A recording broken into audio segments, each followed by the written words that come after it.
ماہ رجب المرجب اسلامی سال کا 7واں مہینہ ایک نہایت عظمت والا اور تاریخی لحاظ سے برکتوں سے بھرپور مہینہ ہے۔ قرآن و سنت میں اس کی حرمت واضح طور پر بیان ہوئی ہے اور تاریخ اسلام کے کئی عظیم واقعات اسی مہینے میں رونما ہوئے۔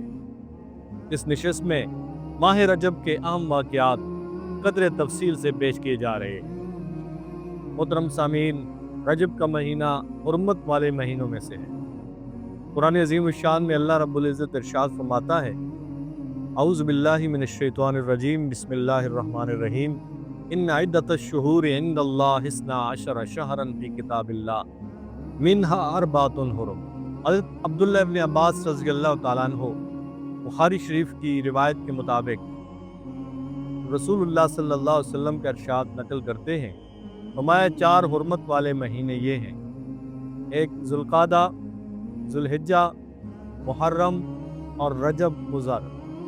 رجب مضر اس لیے کہا گیا کہ قبیلہ مضر ہمیشہ 7واں مہینہ رجب ہی کو مانتا تھا، جبکہ بعض دوسرے قبیلے اس کے مہینے کی ترتیب کو بدل دیتے تھے۔ اکثر مورخین کے نزدیک رجب کی 27 تاریخ کو عظیم الشان سفر معراج بھی ہوا۔ دوستو، یہ وہ عظیم رات ہے جب نبی اکرم صلی اللہ علیہ وسلم کو مسجد حرام سے مسجد اقصی اور وہاں سے آسمانوں تک لے جایا گیا۔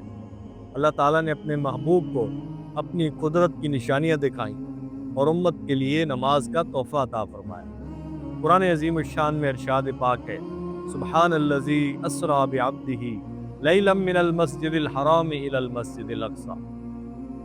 حضرات محترم، اہم واقعات میں سے ایک واقعہ غزوہ تبوک ہے۔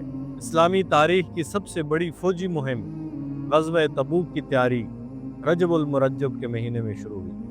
نبی پاک صلی اللہ علیہ وسلم نے صحابہ کو اس مہم کے لیے مالی قربانی کی ترغیب دی۔ حضرت عثمان رضی اللہ تعالیٰ عنہ نے سب سے زیادہ مال اللہ کی راہ میں دیا۔ ماہ رجب کے عام واقعات میں سے ایک واقعہ صلح حدیبیہ کے بعد تبلیغی خطوط بادشاہوں کے نام نبی پاک صلی اللہ علیہ وسلم نے روانہ فرمائے۔ قیصر روم، ایران کے بادشاہ اور اسی طرح حبشہ کے بادشاہ نجاشی کی اور اسی طرح دیگر حکمرانوں کو دعوت تبلیغ کی غرض سے خطوط بھیجے۔ اکثر روایات کے مطابق جمادی الاول یا رجب 8 ہجری کو غزوہ موتا کا معرکہ پیش آیا۔ یہ معرکہ اسلامی فوج اور رومی افواج کے درمیان ہوا۔ حضرت زید بن حارثہ، جعفر بن ابی طالب اور حضرت عبداللہ بن رواحہ رضی اللہ عنہما نے اس معرکے میں جام شہادت نوش فرمایا۔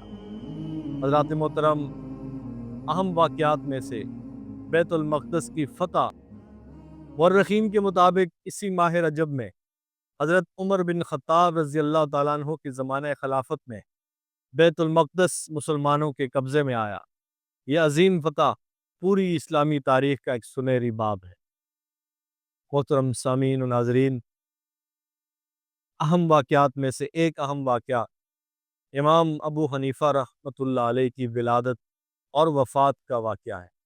آپ کی ولادت 80 ہجری کو کوفہ میں ہوئی اور وفات 15 رجب 150 ہجری کو بغداد شریف میں واقع ہوئی۔ آپ جانتے ہیں کہ امام اعظم ابو حنیفہ رحمۃ اللہ علیہ کا شمار فقہ اسلامی کے سب سے بڑے اماموں میں ہوتا ہے۔ مشہور روایت کے مطابق خلیفہ چہارم حضرت علی بن ابی طالب رضی اللہ تعالیٰ عنہ کی ولادت بھی رجب المرجب کے مہینے میں ہوئی۔ حضرت علی وہ جو نبی کریم صلی اللہ علیہ وسلم کے چچا زاد اور داماد بھی ہیں، جو سب سے پہلے ایمان لانے والے بچوں میں شامل ہیں، جن کے بارے میں نبی اکرم صلی اللہ علیہ وسلم نے فرمایا، میں علم کے شہر ہوں اور علی اس کا دروازہ ہے۔ حضرت علی شجاعت، علم، عدل اور تقوی میں ممتاز مقام رکھتے ہیں۔ الغرض، ماہ رجب المرجب ایک نہایت بابرکت مہینہ۔ اس طرح کے واقعات نے اس مہینے کی اہمیت میں مزید اضافہ کر دیا ہے۔ لہٰذا ہمیں چاہیے اس مبارک مہینے کا ادب و احترام کریں، کیونکہ یہ حرمت والا مہینہ ہے، گناہوں سے اجتناب کا مہینہ ہے۔ معراج رسول صلی اللہ علیہ وآلہ وسلم کی عظیم یاد کا مہینہ ہے، جہاد، دعوت و تبلیغ اور قربانیوں کا مہینہ ہے، اسلام کی روحانی اور تاریخی فتوحات کی یاد دلانے والا مہینہ ہے۔ اللہ رب العزت ہمیں اس مہینے کا احترام نصیب فرمائے، آمین یا رب العالمین۔